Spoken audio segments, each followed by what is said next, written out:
Good morning, buenos dias. Good day to all of you here from Conciencia Planetaria, a program of Mundo Holístico TV. I'm Tracy Barnett from the Esperanza Project, and I'm very happy today to welcome two special guests from all the way from Ecuador.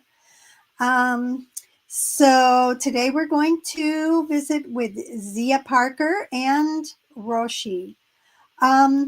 So most of us here know and are very aware that we are living in a time that the great Joanna Macy describes as the great unraveling. We're all in the midst of just very concerning social unrest, climate crises here and there, widespread drought, wildfires, biodiversity collapse, you name it.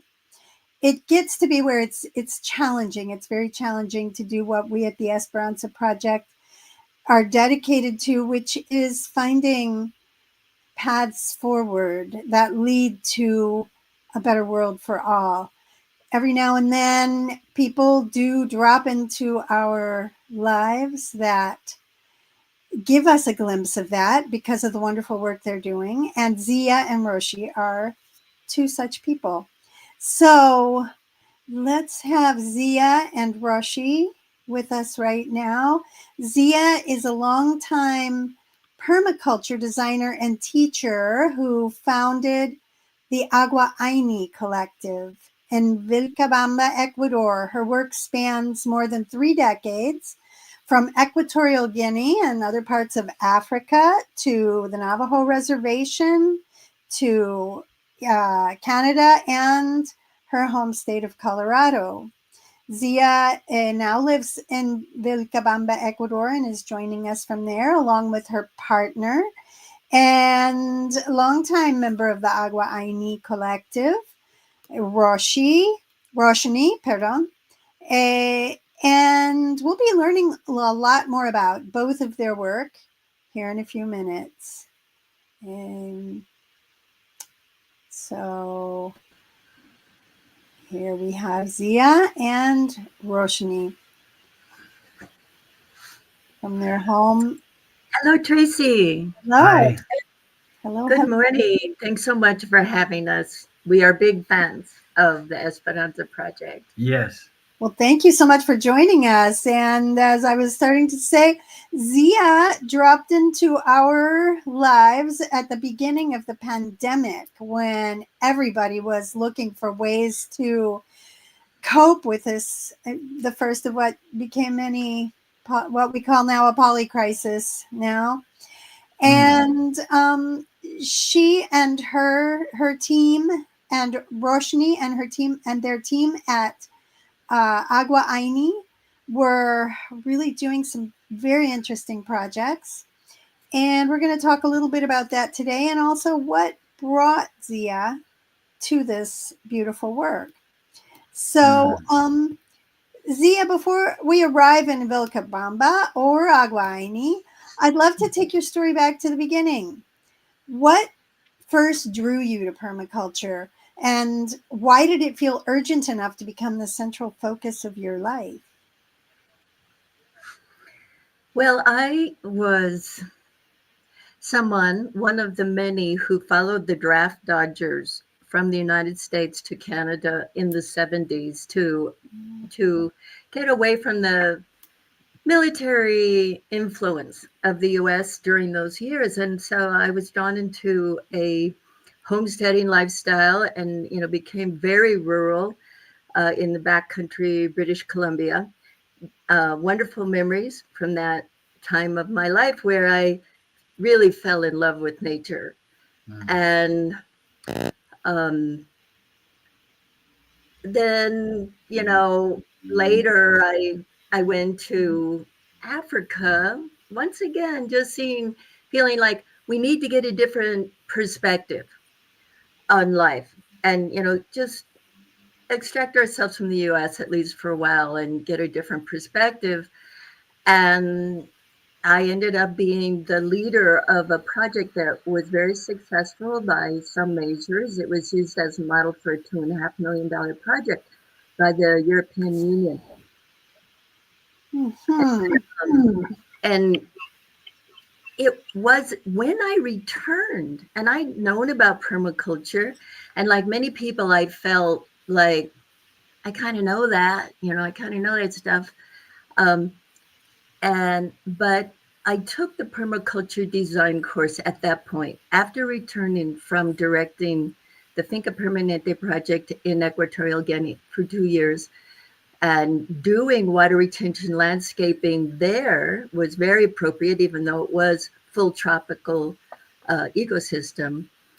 I took that course to meet people and fill in some gaps, and I just learned so much.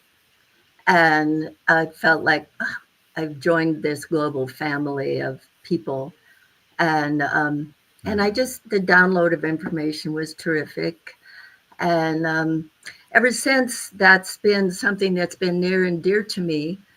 But it was much later that I actually started doing permaculture design courses on the small farm that I managed to buy in Boulder County, and then I became the main presenter and the coordinator of the courses there at Willoway Farm in Boulder. I grew up in Boulder. My great grandparents homesteaded very close to Boulder. Okay. Now, when you landed in Equatorial Guinea, you were quite young, and the country was just coming out of a major social breakdown, right?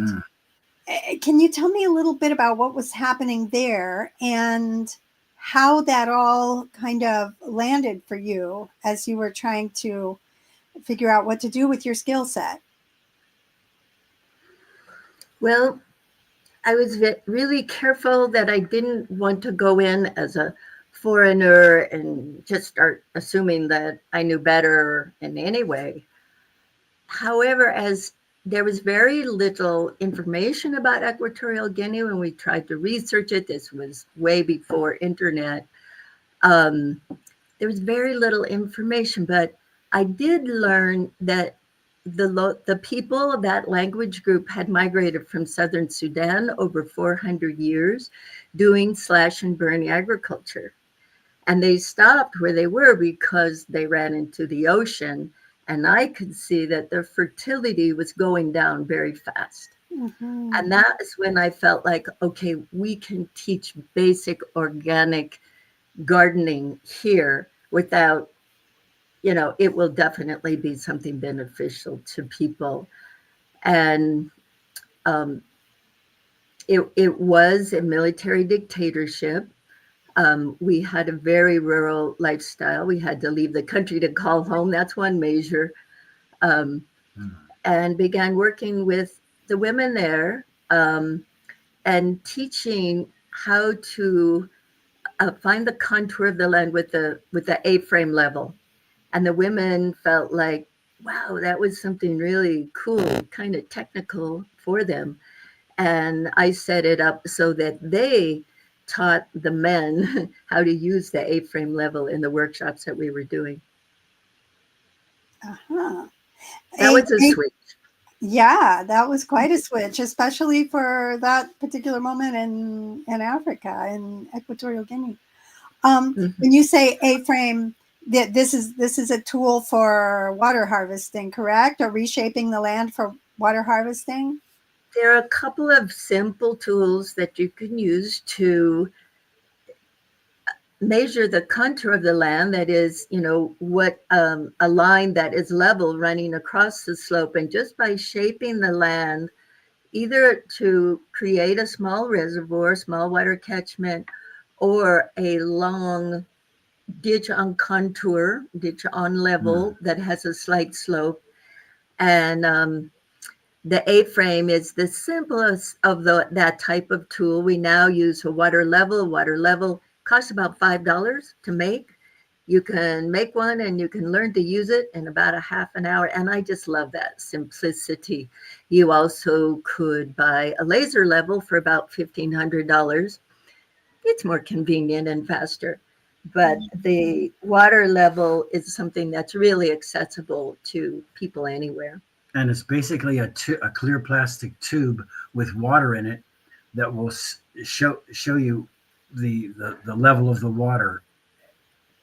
Yeah, and so we usually want our swales, the English name for the ditch on contour, canal en contorno con caída, has a drop usually of just 0.5 degrees. And that might sound complex, but it's actually very simple to do. It takes a little patience to see where does the water settle. And then you can see, oh yeah, between our two sticks that are 5 meters apart, we want a 2 to 3 centimeter difference. Okay, so you took these very powerful, very low tech technologies to Africa and to the Navajo reservation, and you worked with people, and now in Ecuador, where you've been for what, about over 10 years, right? 13 years, yeah. 13 years. And why would people in places that are not like that, why would people in the first world who might be listening to us now, why would they be interested in this, and how is it relevant? That's such a good question, because it is, very simple, accessible technology. It's actually appropriate in any ecosystem where there is a dry season where the earth gets thirsty. Mm-hmm. So in my hometown, some people are starting to get interested in having us come up and do a workshop and introduce this, because the benefits are multiple. There's many benefits. And it's important to know that what we're doing is we are mimicking nature. Generally, the main way that globally that water is getting, the water cycle is getting interrupted is by the fires. And maybe you have that picture of the global, all the global scenario of wildfires last year was just, it was all over the world. And certainly it's true in Boulder County. And it's certainly true here. We had air quality that was really bad for a few weeks here because the wildfires were rampant in 2024. And so this is something that citizens groups, environmental groups, church groups, anyone that really cares about their safety and nature can engage with this and start to understand their surroundings and start to choose some places where they could start to return water to the earth with these very simple practices. And the benefits include increased agricultural production. Now, if you're not growing, yes, that's the one I wanted. Thanks so much. So increase agriculture production, hydration of the land, but also minimizing drought, because you're hydrating the land. You're going to minimize drought and minimize wildfires, and also have a handle on flooding. Now, how can you both control drought and flooding? Because the flooding comes after the fires, right? And then the land is denuded. A mature ecosystem has very little runoff. But we are slowing the water down so that it has an effect that's similar to a mature ecosystem where the water will naturally infiltrate. And the other problem with the droughts is that for Ecuador, it created a situation where the electricity was cut off because we depend on hydro electricity coming from the reservoirs. And with the lack of water, then we had electricity restrictions every day for quite a while. No electricity. Right. I had heard about that. There were electricity shortages and water shortages, even in the heart of big rainstorms, right? Right. Mm-hmm. Yeah, because the reservoirs needed to get filled again for the hydro systems to work. This Very year, cool. right now, we're in good shape until, we're like, It's the fingers rainy crossed. season now. Yeah.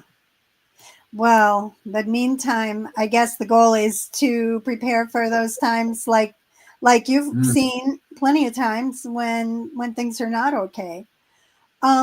So Roshni, you have accompanied Zia through 15 years of the last 15 years of this journey. Can you talk a little bit about your impressions and what you've learned and how you've brought your own biodynamic agriculture and also the Rudolf Steiner teachings into this practice? Yes, thank you.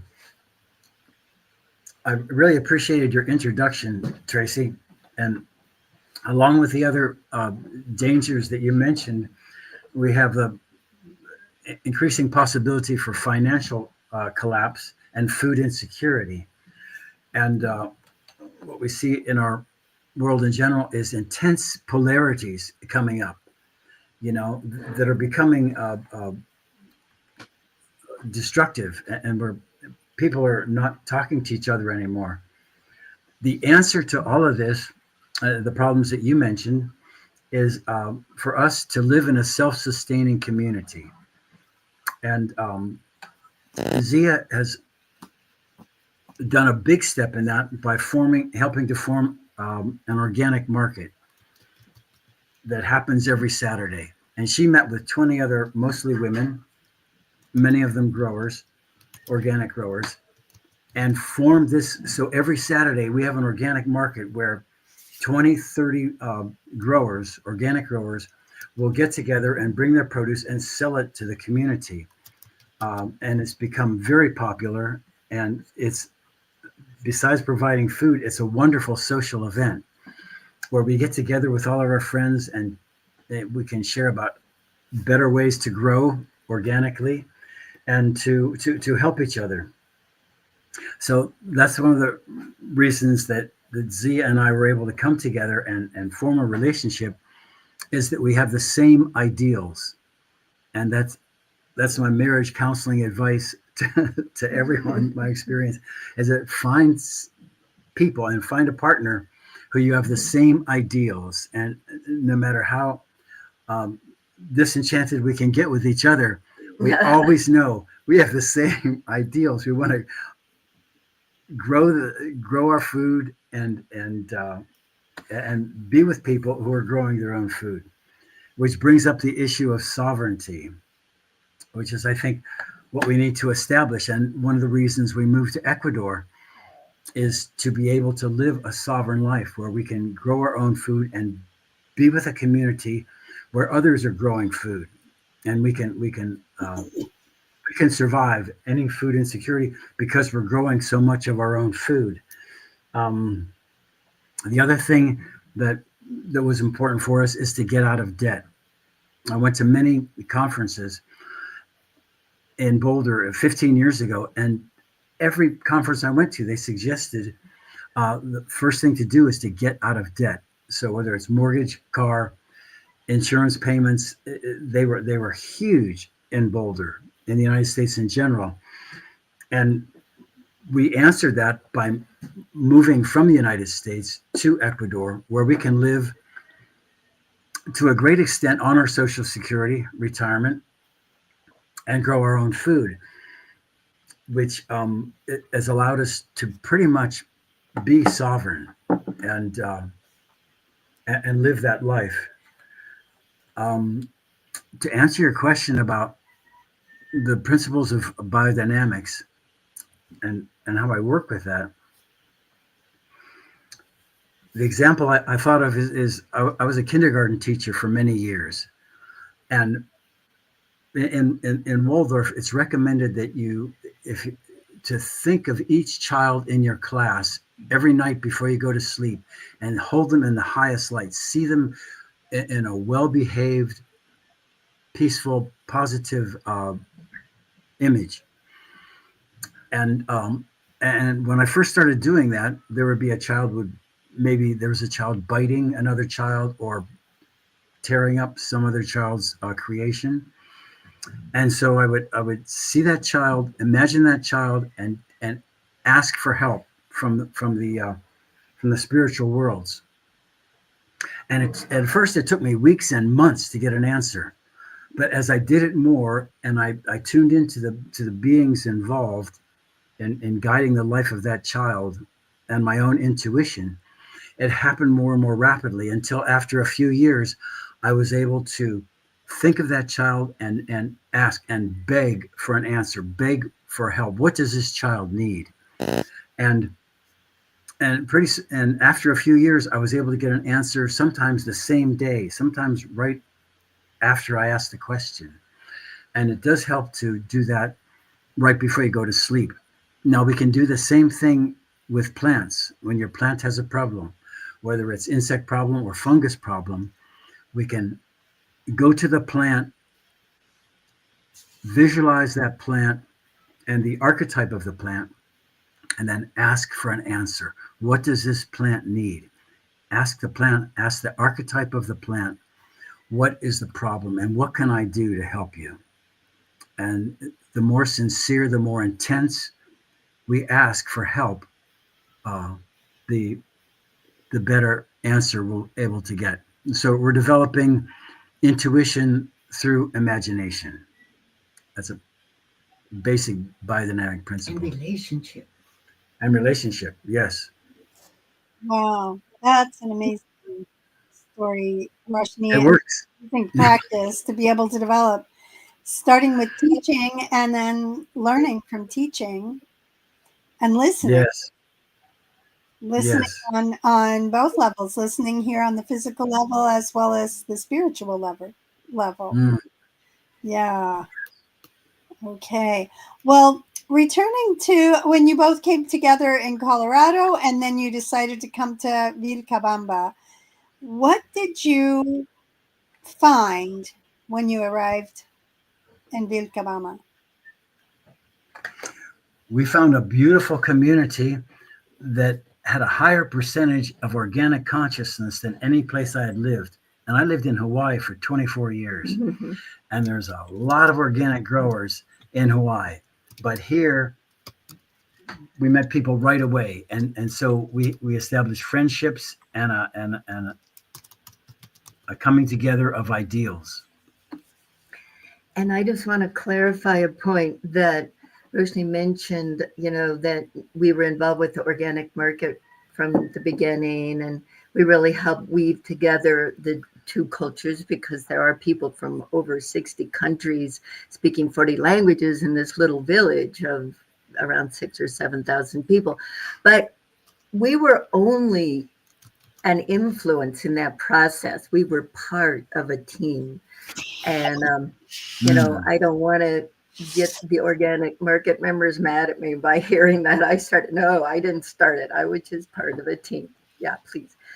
Yes. And and so Vilcabamba is a unique power spot. Incan royalty would come here for rest and restoration during their civilization. And there's very strong energetics here. And it's a lovely climate. It once was very productive agriculturally, and a lot of local people don't realize that we need to really be giving back to the land to regain the level of fertility that this valley once had. We can't just keep taking. Mm-hmm. Mm. What is historically the primary crop there, and how did it happen that the land became degraded? Coffee is really the big thing that drives the economy here.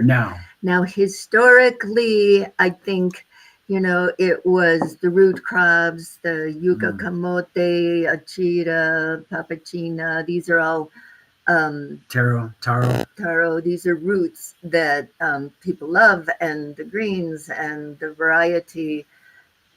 Now people also love the European imports of broccoli and cauliflower, the brassicas and stuff. But Aloha province is coffee country, and there's excellent coffee here. cacao can grow here and chocolate can grow here, but you wouldn't want to try to do it commercially. You can coax a tree into production. Camote is sweet potatoes, and Right. they grow well. So, can you talk to me about how Agua Ayni was formed and how that began to be a force for transforming the landscape and the community at the same time? Mm. I have been really involved in reforestation really all my life. In my 20s in British Columbia, I could do tree planting for a couple of months, and that would support me for my homesteading lifestyle the rest of the year. And when we arrived here, we could see immediately, anyone who has an eye for reading the land, that this valley was once forested with incredible biodiversity. We are in one of the most biodiverse places in the world because the Andes is at a low point here. So plants can come in and find a niche here that are most happy in Amazonia and the coast. Those are the three main ecosystems: the coastal ecosystem, Amazonia, and the Sierra. Well, the Sierra it is very low here. So that's one of the things that makes this area one of the most biodiverse places in the world. And when I saw these denuded slopes, I was like, "Oh man, let's get busy with reforestation efforts and teaching about that." And we did several projects. But then I came to realize, after witnessing these really terrible fire seasons and just the long dry season, water is really more central. There's more multiple benefits from rainwater retention techniques. And that's when my efforts started to shift to be more dedicated to what we now call the Agua Ayni Collective. And Ayni means reciprocity in the Quechua language. So we are giving water back to the land. We are returning water to the natural water cycle to help restart the water cycle. And this is a global movement, and there are wonderful people that are doing incredible work with this. Andrew Millison is just an incredible provider of videos. He's a professor of permaculture at Oregon State University. And the other really big name is Zach Weiss with Water Stories. And so the main basis of our promotion is showing what's happening in these climates and cultures, ecosystems that are much drier, much more difficult than here, that people have dug in, and they have literally dug in, and they have completely resolved their water problems using these simple methods. Even in deserts. So here on the screen, we've got some images that, thank you, Nacho, our wonderful producer, is sharing with us that show a little bit of the process of building those swales and contouring the land so that it holds the water. Would you say that's the most important first step of the process when you try to transform a degraded landscape like that? Starting to develop models so that people can see. So we have an aerial photograph of we have only 1 hectare, but an aerial photograph shows around us, the land at the end of the dry season is very dry, desiccated, and our land is still green. We do, also maintain some drip irrigation, but it's really minimal compared to what it would be if we weren't capturing the rainwater and sinking it in. So, and storing it in tanks. I've always, we have a lot of storage in tanks. And so I've always been a big fan of people got to see it, just create models that people can visit. We do a lot of tours, and now we have like around eight or nine good models in the area, and we're reaching out to do our workshops in an area that's about 30 square miles, 50 kilometers square. There's 6 different small towns that we are reaching out to do education on this. And to see other models where it's been tremendously successful are different videos like the Pani Foundation In India. India. Had just astounding successes with this. And what they've done in China. And we recommend watching those videos. They are really inspiring for what people are doing to save the land. Yeah, we'd love if you could put both of those videos. We have a 7-minute video and then a 17-minute video that go look at. There's about 10 different countries that have had just astonishing success doing this simple work. Well, speaking of videos, we part of the reason that I invited you for right now is I've been wanting to do so, but also Zia and Roshni and Agua Ayni have an event coming up. Can you talk with us a little bit about what that event is? Well, it's the permaculture design course is coming up starting February 21st through March 4th. It's a 12-day full permaculture certificate course. I've been teaching this since 1991 in Boulder, Colorado, and then in various countries. And this year we are focusing, our primary focus is the direct rainwater infiltration work of Agua Ayni. And so people can get enough information in that permaculture certificate course to take it with them and apply it in their place, wherever it is. Okay, great. Well, let's see, Nacho, if you could show the video now.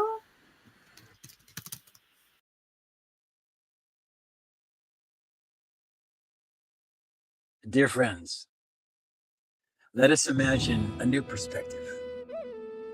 Let us imagine what we want to see and seek to feel and know is right and benefits all beings and is around us all the time. So we have to imagine what we want, then design it, then build it. We have all the natural materials necessary, and we have inspired and experienced people around us. We just need to bring us together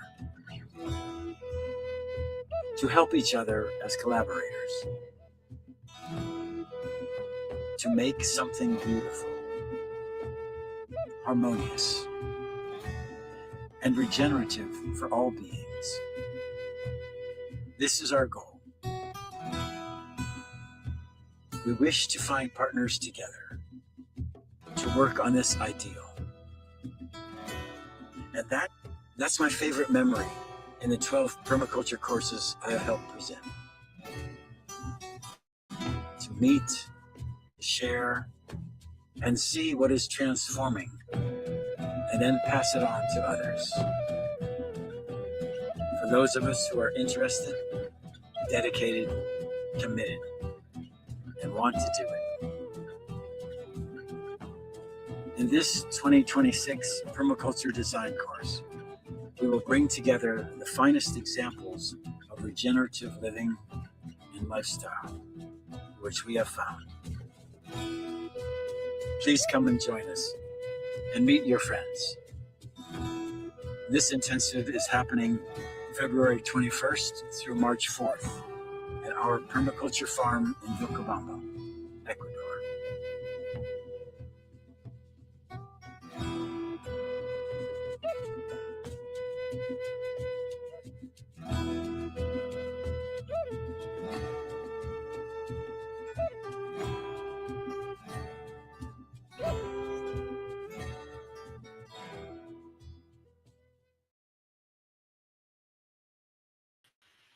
Los Plateau. Oh, thank you. Thank you. That was beautiful. So that event is going to be taking place here. Let's see. If people have already taken a permaculture design course, is this still useful for them? Every time I take it, I learn so much more. Mm-hmm. Me too. Because we bring in new teachers every time, different experts. And every group is so different. And so, I mean, this is like at the right, it's getting close to 25, I guess, different times that I've taught it at or been involved in a teaching team. And I learned so much. I learned so much from all the participants and from the land. So, you know, and especially if you've taken it in a different ecosystem, it's a really good way to learn this ecosystem. We have one family that's coming, they're moving to our area from Oregon, and it's a 3-generation family. So it's a middle-aged man, his teenage son, and his mom are all taking it. And they are homesteaders and no farming, but they're like, oh man, this is such an opportunity to learn the culture and the ecosystem and the climate. Mm. Right. Nacho is sharing with us the flyer and the website for the upcoming event, and also for Vida Verde, the website and the other organization that you coordinate. I love the phrase that you have there. The challenge of our times is not only to leave the matrix, but now wait a minute. How does that go? Not only to leave the matrix, but to get the matrix out of us.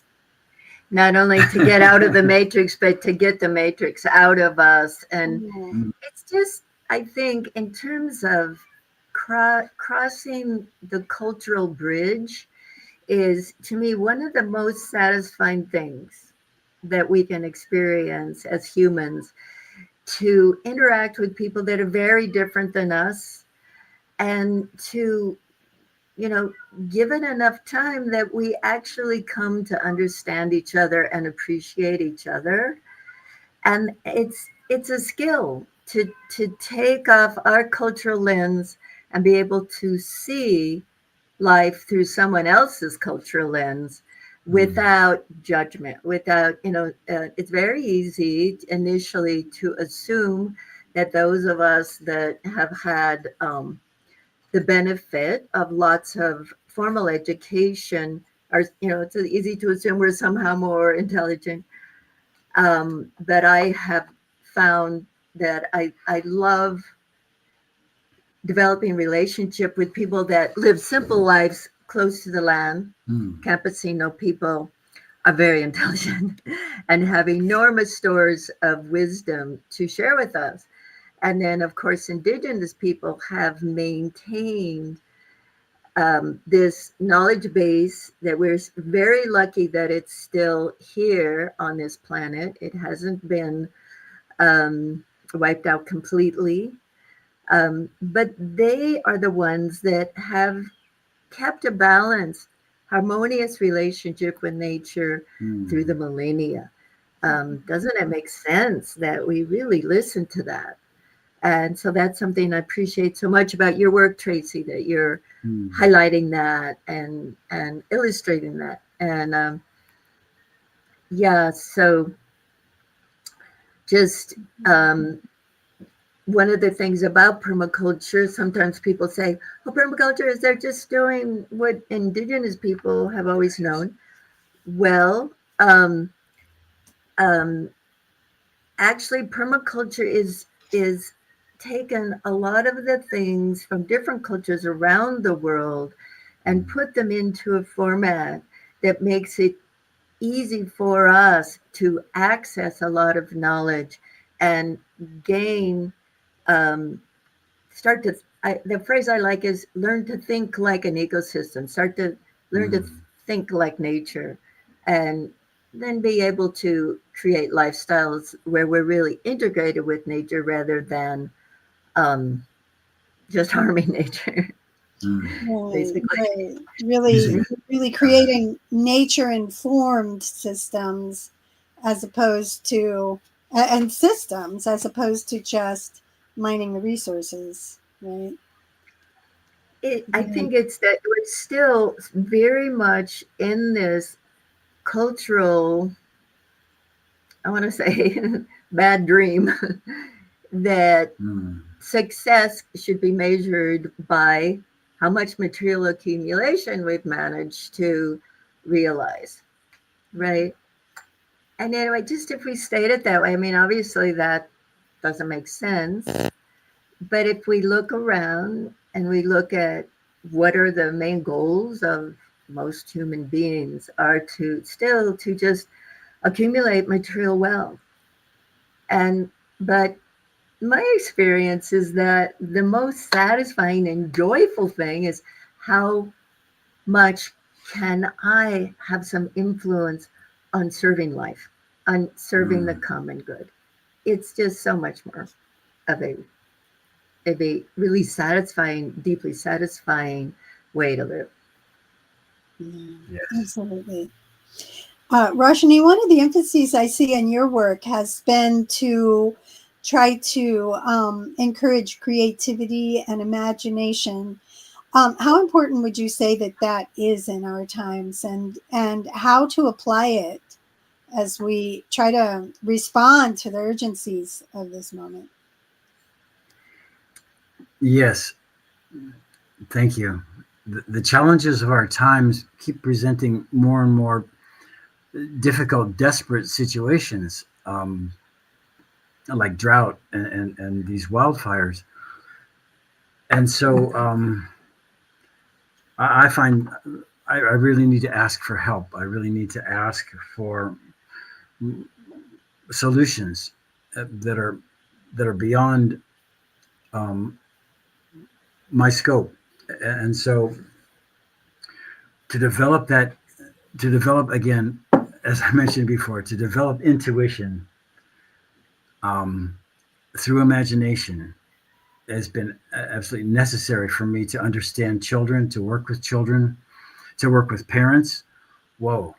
And to work with adults is becoming increasingly more difficult. So to have a consciousness that we can accept each other, and even though it may be totally different religiously or politically or hygienically, but to accept them and still accept them as friends, accept them as the people that we can live with, and to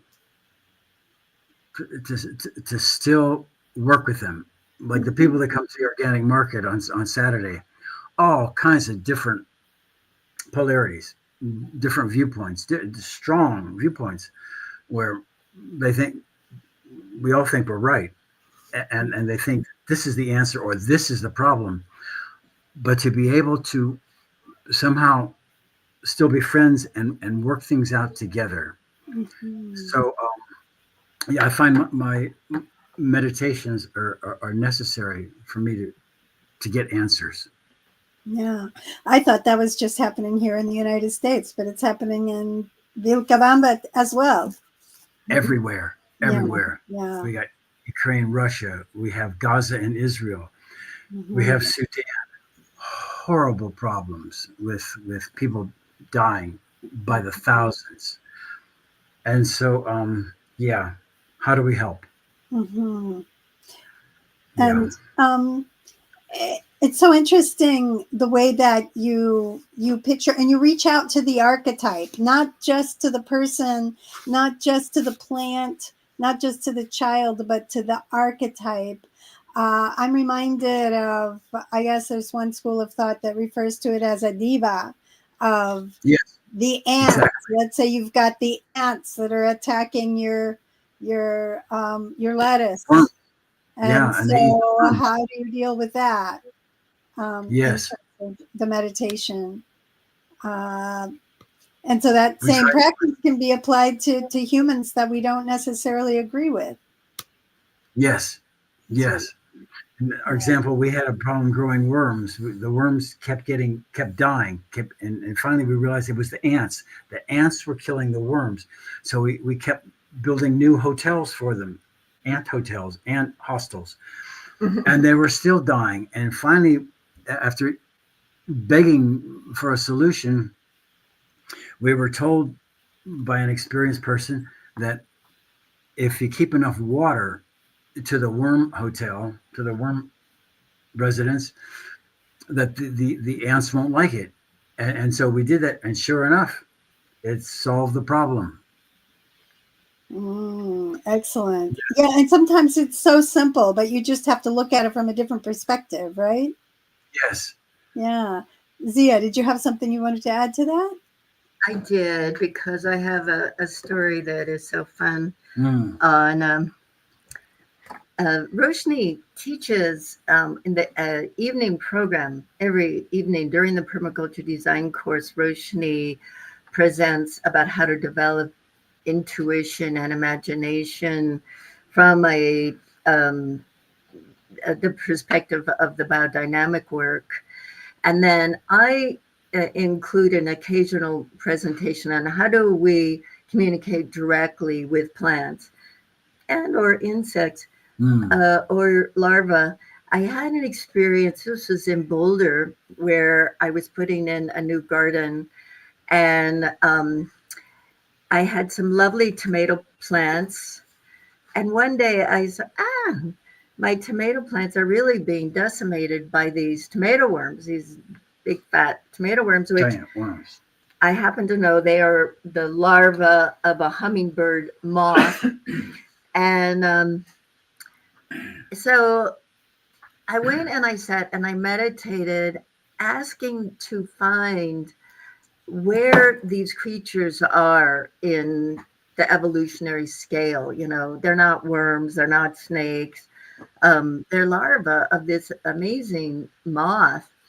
And as I was meditating and trying to find them in the catalog of ontology recapitulates phylogeny, where, you know, all the evolutionary scales are considered, a big tomato worm appeared in my mind's eye and said, "Yes, you called." And I was surprised and a little intimidated. I said, "Well, yes, you're eating my tomato worms, and Tomatoes. my tomato plants, and they're a nightshade. And just on the other side of the fence, there's a datura that's a nightshade. Do you think you could eat that?" And because it's good to negotiate, acknowledge and negotiate with nature. And the tomato worm said, "We like tomatoes." So yeah, okay then. You can have these 3 plants. And if I see you on the other plants, I am going to kill you. I'm sorry. And so I thought, who knows? But a few days later, I went, and those 3 plants were on the ground. There's nothing but stems. They had eaten them completely. And even to this day, I have never had trouble with tomato worms. Wow. So this stuff works. We need to get over this, idea that we're at the top of the food chain, and we're just part of it. We're just part of it. We need all of us, and to ask the right question to the right being. We have to ask the right question. It's so much about building relationship with ourselves, with others. And I want to recommend this wonderful book, Khan Lushwala. Is all this stuff that I've read about indigenous thought and cosmovision. This guy has such, Khan Lushwala, I'll put it in the chat, has such a way with expressing to us that have come up in this industrial culture. And he talks about how important it is in their culture. He comes from the area around Cusco. It is an Inca lineage. And he says, well, when we have a difference of opinion, we value that. And so we have Upper Cusco and Lower Cusco, and we will get a council of people together if there's a very important question, and we sit and we listen to each other and we talk until we have come to a third way of looking at the whole issue that can be in agreement with both sides. And that makes so much sense in today's polarization. To keep talking is so important, to keep communicating and be in touch with each other and look for the solution. There's always a solution. One of the principles in permaculture is the problem carries the solution. Yes, yes, very Yeah. much. That's such an important lesson. The problem is in the solution, or the solution is in the problem. Yes. Yeah. Yes. You just have to look carefully at the problem and then communicate with the varying views and weave it together. It's a weaving together. Hmm. I just have to ask this though, because you mentioned, yeah, sometimes when we come to a conversation with a person with different perspectives, and their source of information is entirely different from our source of information, and there's zero overlap. This is something that I think is happening with with increasing frequency right now. How do we find common ground in those situations? Well, I think going inside, as Roshni's mentioning, to, find guidance, find a source of guidance that you can develop relationship with and come into trust, and then keep looking for ways to come into dialogue. That so often we try to avoid people that we disagree with. And is there some way, some WhatsApp chat or some way that we can find a respectful way of communicating with each other? Zia, I'm sorry if I can just interrupt for a second. The author, Arkan Lushwala, is the author of which book? What's the name of the book? Well, this is a book. He has others, but this book I found just profound. It's called The Spirit of the Glacier Speaks. And so, his people were very concerned about the facts that the glaciers are disappearing. And he started speaking directly to the spirit of the glacier. And but he has, I can just open this book to any page and find some incredible wisdom. I haven't been able to find this in Spanish, and I've been trying. If anybody can help me with that, I want to send it to my Spanish-speaking friends. Okay, that is a beautiful recommendation there. I'm realizing that we're very short on time now. We only have 3 minutes, and if we can call Roshni back, because I'd like to. Let me call him. Oh, it's okay. Hey, Art. So we're in our closing minutes now with Zia and Roshni, and the time just flies. I think it's worthwhile to. Well, we just have 2 minutes now. Oh my goodness, the time just flies. Yes. Is there a last thought that you'd like to share with our? I hope we can There's get Polly Nauman from South Dakota. Great presentation, she says. Wonderful. I hope, can we get the listing up of the reference to Pani Foundation and Los Plateau, the videos from there? They are inspiring. Yes, I want to send the links to the 2 videos that have been like kind of the core of our promotion for the Agua Ayni project, and I'll put them in the chat if you could please include them in the post notes. And so just appreciating how intelligent water is, how water is life and how we are water, and to keep going to water.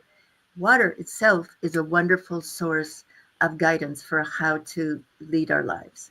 Mm. And if people want to follow your work, if people want to sign up for this or future permaculture design courses, what's the best way to follow you? Go to vidaverde.info. Okay. Vidaverde.info, and I'll pop that up too. You guys have it. Yeah. And our contact is there, and Mhm. we have a Facebook page, Agua Ayni, Mm. but our website has a lot of information and history of what we've done.